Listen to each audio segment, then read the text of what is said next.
Welcome back, I'm Ren from Blue Gaming, and today I'm taking a look at Sphinx and the Cursed Mummy Remastered. Now, before we get into this, I was given a key to review this. The reason why this review is coming out so late is because it was a full 15 days after it released when I actually got my key for it, so that's why this review is out so late.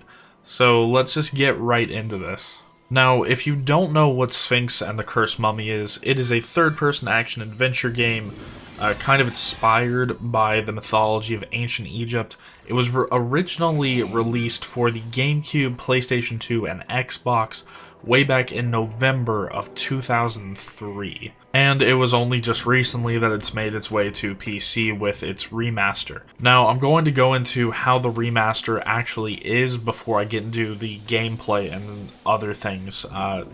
First thing that you'll notice is that this game requires a controller pretty much.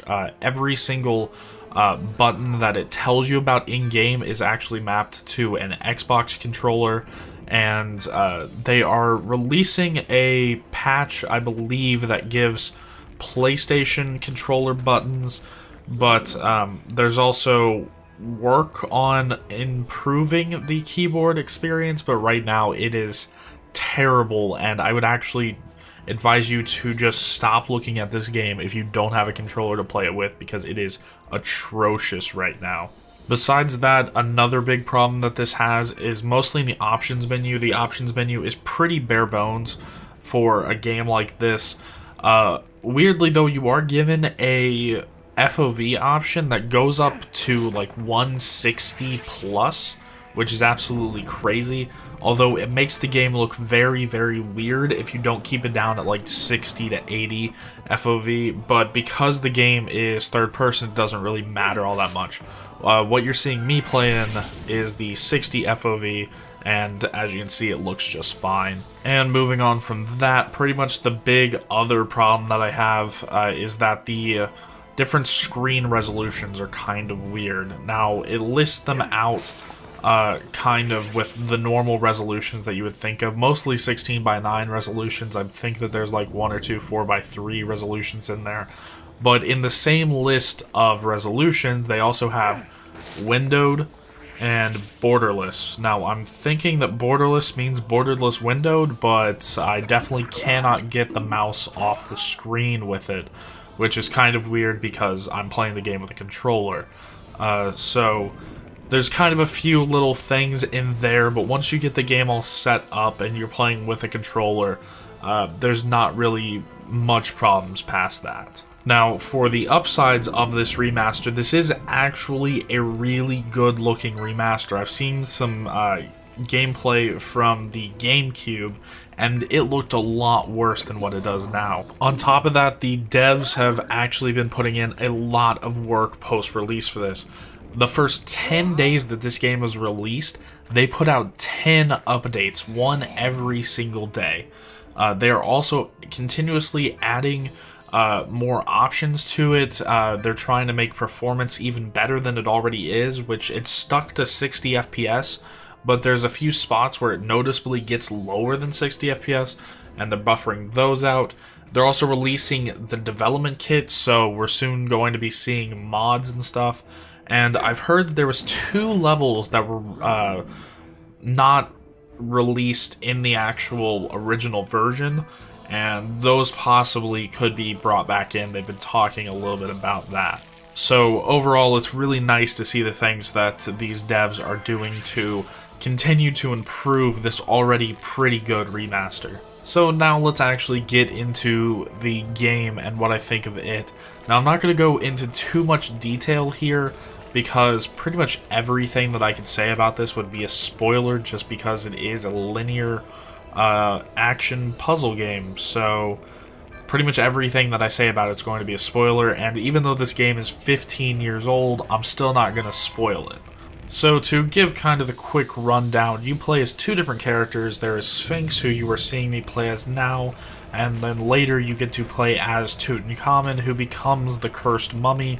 And from that, you get to run in with Set, Anubis, Osiris, a few other mythological beings and whatnot, and you have to go through a series of in-game puzzles to kind of save some people. And I can't really go much more in depth than that because, well, spoilers. But essentially how this game plays is it's essentially one puzzle after another with some fighting sequences thrown in throughout, and that's pretty much how you're going to be playing throughout the entirety of this. And speaking of length, it took me about 16 hours to beat this game. I've heard that the average playtime is about 14 and a half hours. I'm just not really good at the puzzles in this game, so it took me a bit longer.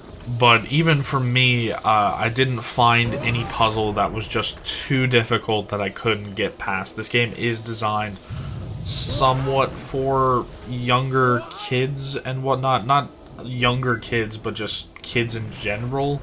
But it is actually kind of really fun to play through. And I do wish that there was more that I got to play. It does seem like they actually wanted a sequel to this because the game, slight spoiler, not really, the game kind of ends on a cliffhanger.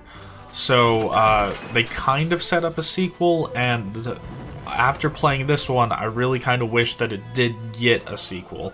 And that's pretty much all that I'm going to really cover about the game. I know that I didn't go too in depth.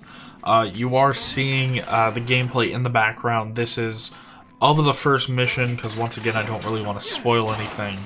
I would go more in depth, but this is actually a game that I really think that you should play through for yourself. And with that, let's just kind of segue into my final thoughts. And one of the greatest things about this game and other games from this kind of time of the early to mid 2000s, and games from that era just have this kind of feel to them that you don't really get in games anymore, and this game definitely keeps that feel. That's one of the things that made it kind of weird when seeing the Shadow of the Colossus remake, was it doesn't keep that distinctive feel from that era. Thankfully, this game completely keeps that. It's kind of hard to explain, but if you played action-adventure games from that, like 2000 to 2005 kind of time period, then you know what I'm talking about. And overall, I really like what you get with this. It's only $15 on the Steam store, and I definitely think that that price is worth it. If you're a little bit concerned about about this, whether it's because it's too old or it's only 15 hours, this game will go on sale. It's already been reduced in price once during a sale, so you can pick it up then. I definitely recommend anybody that likes these action-adventure puzzle games to pick this up if you haven't already played this. And if you did play this way back in the day, maybe you want to play this again. This is definitely a good enough upgrade from the original one that I would definitely play through it again if I had played it way back when.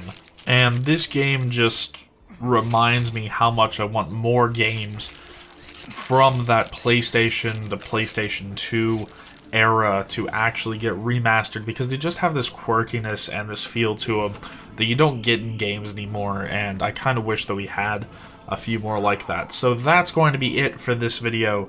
I know I didn't get very specific because I didn't really want to spoil anything, and that's gonna be it for this. Remember, I'm Riding from Blue to Gaming. As always, I'll see you guys in the next one.